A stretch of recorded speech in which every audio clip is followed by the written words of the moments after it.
Welcome back, everybody. Time to change the oil on Kong. So I ran a little bit longer than I wanted to. I changed the oil in the Godzilla at about, I don't know, I have to look back, 3,500 miles. That's about what I like to run on gas engine for the break-in oil. If it's a diesel, maybe 5 to 6, just because they typically will put a little bit of extra break-in additives in that oil to help that out, especially on the Cummins. But so here we go. So all of the stuff, I'm going to put links in the description down below. But let's talk about what you're going to need. This right here is the AC Delco PF63. You can use an equivalent, but as I've told you guys before, if you use an AC Delco part and AC Delco approved filter and whatnot, oil, it's a lot harder if you're going to be doing your oil change for them to fight it. You'll also want to make sure you keep your receipts and document when and the mileage that you did it, just in case this becomes an issue. So this truck has almost 5,000 on it now. I've had zero oil consumption, so that is a concern with most people buying this engine or potentially looking at it. Is they're concerned about the 7.3 Godzilla blowing up, basically, and they're also concerned about this burning oil. But I have had zero issues. TSB is out there for it, saying that you can.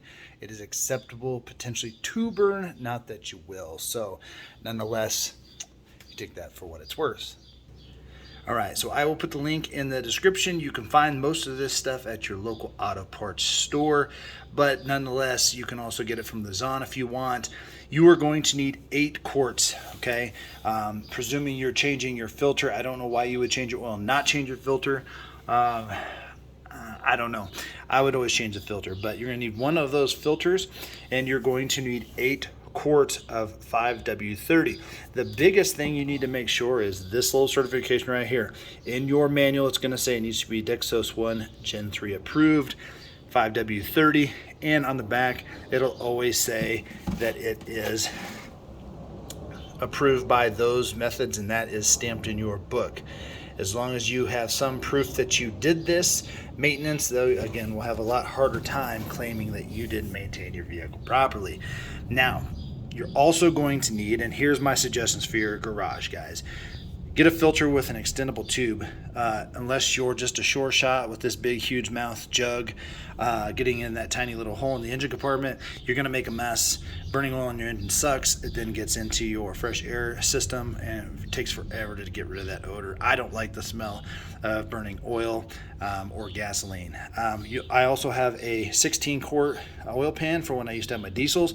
What this allows you to do is drop your oil in here. It has a couple splash guards, and it lets you be able to close it and take it down to recycle it. What I'll typically do, though, is when I get done with my oil change, I will drop the oil right back into here and take these in to recycle it. I will stress, guys, make sure you're getting rid of your old oil in a proper way, whether that's recycling or disposing properly. Make sure you do that. I don't condone dropping it down the garbage disposal or whatever you might want to do. So then again, you will need a 15 millimeter socket, and of course the socket wrench. And I do recommend this tool. So this is a Fram F11102. This just clamps on those, because you can see that GM is all painted. A lot of them are all painted, so they're hard to be grippy, especially when you're dealing with oil. They're hard to tighten on. This tool is not for putting on, it's just for removal. Again, you only need to go hand tighten a quarter turn past, and you can do that with usually your bare hand, but I will show you another trick that I like to use. This again is for removal. It'll go on a 3/8 ratchet. I have dozens of these because I've had so many cars. You can do that, but you snap that on there, go left a couple times, it's on. Guys, also when you tighten your oil pan bolt on, don't over tighten it. Don't use one of those electric torque wrenches and put it on there. You can use a torque wrench. Don't use an impact gun. That can really be bad for it. So let's go take a look how everything works. Somebody a while back was asking me some of the things I like to have in my garage. I need to make that video. I have not. Harbor Freight online. You can get these 9mm nitrile gloves in whatever size your hands are. These don't tear very easily, and again, unless you love your hands smell like oil, used oil in diesel and fuel stink your hands up. It's not good for you. This is an easy way. You can keep them on your garage. They're like $9 a box. You can use just one hand if you want, or two hands. And I like using it even when I'm waxing stuff. So again, get this. But this is my other trick. So when I have those painted filters, when I hauled fuel in the fuel industry, I had these. These are fuel resistant, oil resistant. They still have grip even when they're wet and or greasy. They're made by, shoot, I'd have to look it up. But I think it starts with a W, but they're a really good glove. Nonetheless, I keep these around my, a whole bag of them's like $15. But this right here will give you super grip, and they aren't all that cold in the winter too. So I mean, you can use them however you see fit, but I use this glove to tighten those painted filters on. So all right guys, so driver's side engine compartment, here is your oil fill for your Dexos 530. If you meet a requirement for extreme temperatures or extreme cold, in the owner's manual there is a different weight, but this weight of oil viscosity will cover just about every one of them you can imagine. Passenger side engine compartment, there is your dipstick. You can pull it up on either side however you want. Again, just keeping in mind you want to have some paper towel or lint-free paper towel and or a lint-free rag to make sure you don't drip any oil in there. Now Chevy does a good job versus like the 7.3 Godzilla. A lot of the coil packs and whatnot are always mounted on top of the valve cover plates or covers, and it just bogs up a lot of room. I will give Chevy a plus on this because this was easier to add engine oil. The opening on the other side is bigger, yeah, I will give it to them. They did a lot better. Okay guys, so Chevy uses kind of a waxy coating on their frames. So you will hate life if you spend a lot of time bumping into it. You can see right here, I wanted to show somebody this. They want to know how you clean it. If you try and wipe that off and there's gravel or grit, it's gonna just tear it up. So your best bet is just to spray it, and what comes off, okay? But don't bump into it because it'll make a mess of your arm. Here's your 15mm drain plug right here. And because it's pointed down, it actually drains pretty well without making a lot of splash. Like the Godzilla comes out the back. A lot of Ford stuff, when it comes out the back, you may want to buy one of those plugs or valves that's in the Godzilla video that I did on the oil change, and you can put that on and help drain it. But if your engine oil is cold, I would say run it for 5 minutes, shut it off, then do it.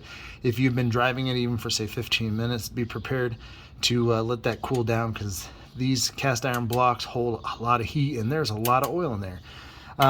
Here is your filter. You won't get it confused with the transmission because it no longer has an external filter on it. But again, I will put a link on where to get this filter, the pieces and everything like that. And then I like also, you probably buy a lot of crap on Amazon, split a box in half and put that kind of as an extra barrier around your thing just in case you spill oil. Unless you just love cleaning up splattery oil, the box you can recycle afterwards, especially if you don't get it too oily. All right, this right here basically is almost like a DEF snorkel, but it goes on some of these inexpensive funnels, and that is going to make your life so much easier.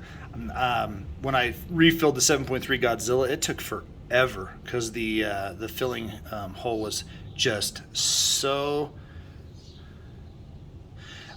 small that it just took forever. So you might want to have an extra set of hands, but that is something good to have for your oil changes. Another thing is, we all know that the Chevys and the Fords and all of them sit pretty tall. So I like to have myself just a little step ladder, and then that way you can stand up in here, fill your oil, and then get that done. Again, what I like to do is the truck takes 8 quarts. That's with a filter change. Well, this is a 5-quart jug. So if you look at it, and this is not a scientific measurement, there's the thing that says liters and quarts. Mark off the last 2, because if you have 2 of these big guys, and it's cheaper to buy 2 of these than it is to buy individual quarts to do your remaining 3. And especially because in your next oil change, you'll have 2 here, and eventually it'll kind of just even out. But do what you see fit. But I would mark off the, if you buy a large jug, mark it off, and then that way you have an idea of where to stop to make sure you check it, because obviously overfilling the oil pan is bad. So definitely do that. Now again, the engine compartment is not necessarily easy to get into, but it is easier than the Ford. My old son's a mechanic. He's like 6'3", 6'4", and I think even he would need some type of stool to get in there. Again, the stool is going to help you guys reach those places, because I'm telling you, you spill oil all over this engine compartment, it's just horrible smelling and bad like that. Again, guys, 8 quarts. You're going to need your filter. I'll put a link in there with the part numbers. You can cross-reference that if you choose to run a different kind of filter. I would say this oil change, this Mobil 1, was about the same price as everything else, Quaker State Pennzoil and everything. Couldn't find AC Delco oil. I can't even remember what the brand is called, Dexos or whatever, but nonetheless, they didn't have any at the local store, so I just ordered this on the line and got it.